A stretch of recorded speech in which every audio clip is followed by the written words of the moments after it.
September, 1852. New Orleans.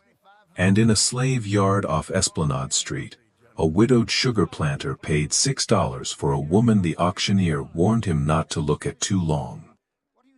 They said her face unsettled men. Not because it was ugly, because no two men could agree on what they had seen. By the following spring, wealthy men were riding 50 miles just to stand on his veranda and ask about her in careful voices. By summer, 3 had offered to buy her. One man offered $1,000 without even asking her age.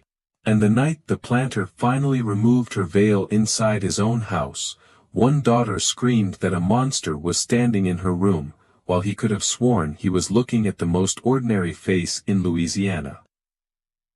What happened at Blackwater Trace was whispered about for 30 years afterward. Not because people knew the truth, because nobody ever did. The sale took place on a wet, heat-heavy morning, the kind New Orleans wears like a fever. The courtyard bricks sweated. The white plaster walls threw the heat back down on the men gathered there. Factors, planters, traders, lawyers, men with clean linen and good boots and the dead-eyed habit of pricing human lives before dinner. Silas Rowan stood near the rear archway with $58 in his pocket and shame already simmering under his collar. He was 44 years old, 3 years widowed, owner of Blackwater Trace Plantation in St. James Parish and more indebted than any man in his district guessed. A late flood had bruised the cane. A boiler repair had gutted his reserve cash, 2 laborers had died that spring. And his oldest daughter, Evelyn, was nearing 18 with no dowry worth speaking of. Men like Silas Rowan told themselves they believed in order, in ledgers, in practical decisions. But practical decisions have been bleeding him dry for 2 years. So he had come to the city hunting what desperate men hunt, labor he could still afford. The prime hands sold early. A cooper went for $1,200. A seamstress with a nursing infant went for $900 and change. A young field man with broad shoulders brought more than Silas had paid for his carriage horses. He did not raise his hand once. Then, a little after noon, when the courtyard had thinned and patience had thinned with it, the auctioneer called for number 27. 2 attendants brought her up from the back room. She moved under a coarse gray veil that fell from the crown of her head to below her shoulders, hiding everything except her hands. Those hands were steady. Still. Too steady for someone being sold. The auctioneer, Lucian Valet, cleared his throat. "This woman is 26, he said. Sound in body. No fever. No known weakness in the limbs. Suitable for field labor or household tasks requiring minimal public contact. The seller instructs me to disclose that she has a severe irregularity of appearance." A laugh went up at once. Someone asked to see her face. Vallo did not move to uncover it. Instead, he said, "The face will remain covered until sale is concluded. You have my word the condition is substantial enough to affect value." That changed the room. Men stepped closer, but not kindly. It was the lean-in of people who smell spectacle. One visitor said she must be burned, another said poxmarked, a third said no, look at the shape of the headcloth, jaw damage, surely. An older factor muttered that women kept covered like that often had madness in them. All the while, number 27 said nothing. Vallo opened at $20. No one bid. He dropped to 15. Then 10. Now the laughter got mean. A man in a cream coat said he'd pay 8 if they threw in a mule blanket to keep the face out of sight. Another asked whether deformity at least made for better obedience. Several more chuckled, pleased with themselves in that ugly way men are pleased when cruelty costs them nothing. Vallo's ears had gone red. 8, he called. Surely 8. Nothing. 6, then. $6 for a healthy young woman fit for field labor. Silas Rowan lifted his hand before he had fully decided to do it. He would later tell himself it was arithmetic. $6 for strength was absurd. Hide her in the cane rows. Keep her from the house. Get a season of work and recover the cost 20 times over. But that was not what he wrote in his journal that night. I bid, he wrote, because 30 men stood there waiting for another man to make the shame easier. Because the auctioneer looked sick. Because my wife would have despised me if I had watched and done nothing. No one challenged the bid. Not because the room had turned merciful, because whatever those men imagined under the veil, they preferred not to own it. Vallow slammed the hammer. Sold. Number 27 to Mr. Silas Rowan of Blackwater Trace. She rode back upriver in silence. The road out of New Orleans ran past cypress-shadowed ditches and broad fields glazed with standing water. The late light turned the river copper. Silas tried twice to ask her practical questions. Could she cut cane? Yes, sir. Could she cook? Some, sir. Did she know medicine? A little, sir. Her voice was low and educated in a way that troubled him. Not polished, exactly, but measured. Not the voice of someone broken. When they reached Blackwater Trace at dusk, the house stood above the cane on brick piers, pale and tired, with galleries on 2 levels and the last of the heat trapped under the roof. Amos Creed, Silas's overseer, came down from the yard office wiping his neck with a rag. He circled the wagon once. $6, he said. What's missing? Nothing but the face, apparently, Silas said. Amos grunted. I've bought damaged stock before. More wrong than the paper says. Silas told him to place her on the West Cane section with the women's gang and keep her away from the main house. Then he went inside, where his daughters were waiting. Evelyn had her late mother's fine posture and the cool self-command of someone who had been taught her whole life to be watched. Rose, 14, was softer in manner and quicker to smile. That night they asked almost nothing. But Silas noticed Evelyn looking out the back window toward the quarter cabins, as if the gray-veiled figure crossing the yard had disturbed something she could not name. For 3 weeks, Blackwater Trace settled around the new woman without incident. She worked. She spoke rarely. She kept the veil on even in the heat. The others left her alone. Then, on the first Sunday in September, Rose collapsed in the upstairs hallway with such violence Silas thought, for one blind instant, she had been shot. Her body locked, her teeth clamped, foam gathered at one corner of her mouth. When the seizure passed, she did not wake properly. She drifted in and out of herself, eyes half open, whispering to people who were not in the room. Dr. Lucian Mercier came from the next parish, smelled of camphor and horse sweat, and admitted after a long examination that he could not name the cause. A fever without the right heat. Nervous agitation without a preceding fright, memory gaps. Head pain. Muscle weakness. Then another seizure before dawn. By the 4th day, Rose no longer knew what month it was. On the 6th, she called Evelyn by their dead mother's name. On the 7th, she forgot the word window. Silas had seen illness before. He knew what it looked like when a body was losing the argument. Evelyn sat by the bed with a devotion that bordered on theater, reading scripture, mixing teas, smoothing Rose's hair whenever she cried out. Silas wanted to be grateful for it. He was grateful for it. But gratitude is a thin blanket when your child is slipping away. It was Rose herself, in one lucid minute just before dusk, who gave them the turn. There's a woman in the field, she whispered. The one with the veil. She asked me once why my hands were always cold. She said cold hands and bright eyes can mean the wrong thing is being fed to you. Silas stared at her. You've spoken with her. Rose gave the tiniest nod. She knows plants. Amos called it nonsense. Mercier called it desperation. Silas called for the veiled woman anyway. She came to the back gallery after dark, smelling faintly of crushed cane and river mud.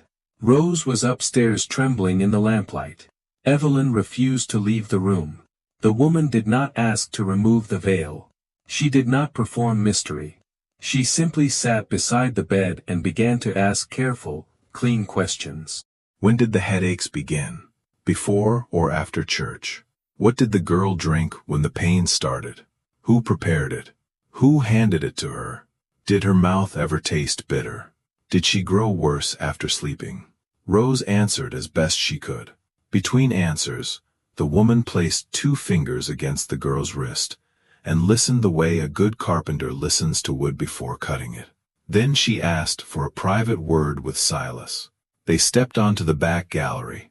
Night insects buzzed in the dark oak beyond the yard. The woman kept her voice low. "Your daughter is being dosed, sir. Not enough to kill her all at once. Enough to loosen the mind, weaken the limbs, and keep the fits returning." Silas felt his throat tighten. "With what?" "Jimson weed, I think. Possibly mixed with something sweeter to hide the bitterness. Maybe not in every cup, just enough over several days." He stared at the veil. "You're telling me someone in my house is poisoning my child. I am telling you I have seen this before. Stop every tea. Stop every tonic. Let only one trusted pair of hands prepare her food and water. No one else. No visitors alone. No cups left by the bedside. If I'm right, she should turn by the 3rd day." Silas should have demanded how she knew. He did ask, but his voice came out thin. "Who taught you to recognize this?" "A woman who knew the difference between healing and harm," she said, "and told me the difference was usually motive, not plant." That answer should have infuriated him. Instead, it terrified him because it sounded like truth. So he did exactly what she said. Every tea was thrown out. Every cup in Rose's room was washed and replaced. Old Ruth from the kitchen prepared food herself. Silas stayed beside the bed at night with a pistol on the side table and a candle burning low. And on the 3rd day, Rose improved. No seizure, no new confusion, no trembling in the hands. By the 5th, the headaches had eased. By the 7th, she asked for bread with blackberry preserves and remembered the names of both house dogs. Mercier returned, blinked at the recovery, and said cautiously that some unexplained ailments simply passed. Silas thanked him and said nothing. Then he began to look at his own house the way a man looks at a portrait after learning the smile is false. Who had been bringing the teas? Evelyn. Who had insisted on sitting with Rose almost every hour? Evelyn. Who had asked the cook, weeks earlier, about sedative herbs that might calm nerves? Evelyn. When he confronted her, she did not confess. Not with words. She went white, then furious, then wounded in the exact order of someone who sees the accusation landing close to the bone. "You believe a field woman over me?" she asked. "I believe Rose got better when your tea stopped. It was feverfew and mint. I was helping her. Then why ask about Jimson weed?" "I asked about Devil's Trumpet, because Ruth is half-deaf and hears what she pleases." "Asked about flowers. Mother used flowers." He wanted to believe her. God help him, he wanted to believe her so badly it made him feel weak. But once suspicion enters a house, it behaves like swamp water under a door. It does not need much space. It only needs time. From that week forward, Blackwater Trace was no longer a home. It was a stage set dressed up as one. Rose recovered, but watched her sister with a new, frightened politeness. Evelyn moved through the rooms as if every glance were an insult. Silas drank more bourbon than he admitted. And downstairs, in the cane and the yard and the quarters, the gray-veiled woman kept working as though nothing had shifted at all. Then, the visitors began. First came a banker from Donaldsonville who claimed he was in the parish on business and had heard, quite by accident, that Silas owned an enslaved woman with uncommon knowledge of fits and poisons. Then a magistrate's cousin from Baton Rouge, who said his wife suffered strange headaches, and wondered if Silas might part with the woman for a generous sum. Then a physician from New Orleans, who never once asked to inspect the cane crop or the mill equipment, only whether the veiled woman had ever demonstrated any irregular influence over the temperament of others. Each man used different words: gifted, perceptive, uncommon, rare. What they meant was the same thing. They thought something valuable had fallen into Silas Rowan's lap, and they wanted to turn it into property before someone else did. The offers rose quickly. $50, $200, $500. One man, a shipping broker with soft hands and shark eyes, offered $1,000 in cash and said, almost casually, I would pay more if her effect on perception is as strong as they say. Silas did not ask how that rumor had gotten so precise. He already knew. Rumors move through a plantation like smoke through cane trash. You only notice when the whole field is under it. And the strangest part was this: the woman never once asked about the offers. Never once tried to bargain. Never once acted afraid. If anything, Blackwater Trace changed in small, unnerving ways around her. Disputes among the workers eased. Tasks got finished without Amos barking for them. A mare that had been skittish for months let Rose stroke her neck one morning while the veiled woman stood nearby. Even the house itself felt different. Not calmer, exactly, but more honest. As if false notes were harder to hold. Percival Marchand, a neighboring planter with enough sense to fear wealthy men, came over one afternoon and told Silas plainly, you should get rid of her before the wrong people stop asking politely. Silas answered, she saved my daughter. Marchand looked toward the yard where the gray-veiled figure was splitting kindling near the kitchen house. That may be the very reason you're in danger. The breaking point came in early November. Rain tore through the second floor just after sunset. Silas ran from his study with Amos behind him carrying a rifle. Rose was in the corridor in her nightdress, pale with fear. Evelyn stood in her doorway with one hand braced against the frame, shaking so hard her teeth clicked. On the floor inside her room lay the gray veil. The woman stood beside the washstand, barefaced at last. Silas stopped so abruptly Amos nearly collided with him. She was not burned, not scarred, not ruined. She was a black woman in her middle-20s, with clear brown skin, sharp, thoughtful eyes, and a face so composed it was almost severe. Nothing supernatural about it. Nothing disfigured. Nothing that explained the sale yard, the laughter, the bargain price, any of it. And yet Evelyn pointed at her, as though she had seen the devil himself. Make her leave, Evelyn choked out. Please, father, don't let it look at me again. Silas glanced from daughter to woman, and back again. What did you do? He asked. The woman answered before Evelyn could. I came because your daughter was about to do something desperate. I thought the truth might stop her. What truth? Amos snapped, lifting the rifle. The woman turned her eyes on him, and for just a heartbeat Amos lowered the barrel without seeming to know why. Then she looked back at Silas.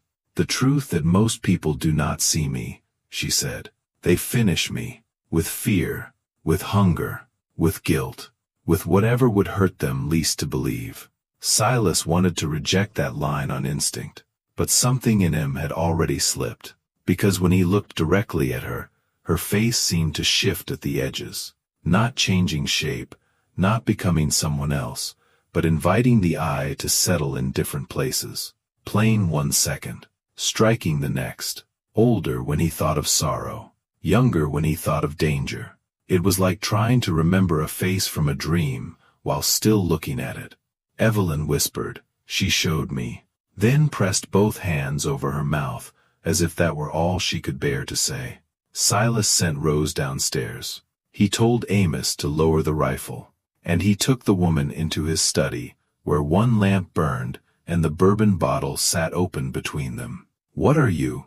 He asked. She did not answer the way legends answer. My name is Naomi Price, she said. I was born free in Philadelphia. My father laid floors. My mother stitched dresses. I learned to read young. I learned plants from my grandmother. And I learned, by bad luck, that people often see in me whatever makes their own story easier to survive. Silas said nothing. Naomi went on. When men wanted me frightened, they saw helplessness. When they wanted me desirable, they saw beauty. When they wanted me spoiled, they saw damage. I can lean on that. encourage it, sometimes direct it, but I did not invent it. Most of it is already waiting inside the person who looks. She told him a man in Virginia had sold her south after claiming she was runaway property. That traders quickly learned something was strange about her. That veils and isolation made her easier to manage. That if buyers feared what was under the cloth, they bid low or not at all. That she had survived by helping people misread her before they could use her properly. And now they know enough to come hunting, she said. The banker, the physician, the broker. Men like that do not want a healer. They want leverage. A woman who can enter a room and tilt what others think they see. A woman who can unsettle a witness, charm a widow, distract a juror, discover a rival's weakness by the look on his face when he first sees her. Silas swallowed bourbon that suddenly tasted like medicine. Why help Rose? Naomi's voice softened for the first time. Because she is 14. Because she was dying. Because once I had a sister who was 14, and no one helped her in time. He stared into the glass in his hand. And Evelyn? She gave the tea. Whether she meant to kill or only to quiet and weaken, only she can tell you. But when she looked at me, she saw herself as she has been trying not to see herself. The house creaked in the dark around them. Finally, Naomi said, I want 3 things. Freedom papers. Enough money to travel north. And a horse that can make a hard road in winter. Give me those, and I leave tonight. Keep me here, and the men circling your house will eventually stop pretending to be gentlemen. That was the true turn of the story. Not the sale, not the poisoning, not even the scream upstairs. The turn was that Silas Rowan believed her. Maybe because Rose was alive. Maybe because Evelyn would not meet his eyes anymore. Maybe because he had spent months pretending the world was orderly, while evidence piled up that it was nothing of the kind. He wrote the papers himself. Not because the law was on Naomi's side. It was not. Not because he had become a better man all at once. He had not. He wrote them because some debts arrive in forms a ledger cannot hold. He signed a statement manumitting the woman known on his books as number 27. He wrote her chosen name beneath it. Naomi Price. He counted out $80 from his emergency cash box. And he gave orders for the bay mare from the old carriage team to be saddled. When he told Evelyn, she turned on him with a fury so naked it nearly looked like grief. You would cast away your own blood for her. He asked only one thing. Did you poison your sister? Evelyn opened her mouth, stopped, looked toward the dark window as if an answer might be waiting there. Then said, in a voice scraped merely raw, You have already chosen what to believe. It was not a confession. But it was not innocence either. Naomi left Blackwater Trace a little after midnight. No lantern. No farewell scene. The soft clop of the mare on the shell road, the freedom papers folded inside her dress, and the strange feeling, felt by Silas, by Rose, even by old Ruth in the kitchen doorway, that the house had become dimmer as she rode away. The visitors stopped within 2 weeks. Whatever network had been circling the plantation decided the prize was gone, and the chase no longer worth the noise. Amos said they were lucky. Marchand said luck had nothing to do with it. Rose lived, married late, spoke rarely of that autumn. Evelyn married earlier than she should have, to a dry goods merchant who cared more for lineage than warmth. Silas never again trusted the peace of any room where people were smiling too easily. Years later, after the war had broken the old world open and blackened its timbers, a rumor reached him through a lawyer in Baton Rouge. A black woman answering Naomi's description had been seen in Ohio, teaching freed children to read and helping runaways settle under church protection. Another rumor placed her in Philadelphia during a cholera season, nursing strangers through the night. Silas never learned which stories were true. But in the last journal he kept before his death, he wrote this: "I do not know whether Naomi Price possessed some gift beyond common understanding, or whether she merely understood that most of us are desperate to be lied to in precisely the shape we prefer. I know only that my daughter lived because Naomi saw what a doctor missed. I know my other daughter looked at that woman and recoiled as if a mirror had spoken. And I know that after Naomi left, every room in my house felt larger, colder, and less forgiving. Maybe that is all haunting ever is. Not a spirit entering a place, but the truth arriving, and refusing to leave when asked." So was Naomi Price extraordinary? Or was she simply a brilliant survivor in a country built to make certain people disappear? That depends, I suppose, on what you think a mirror really is, and on what you would do if one finally looked back.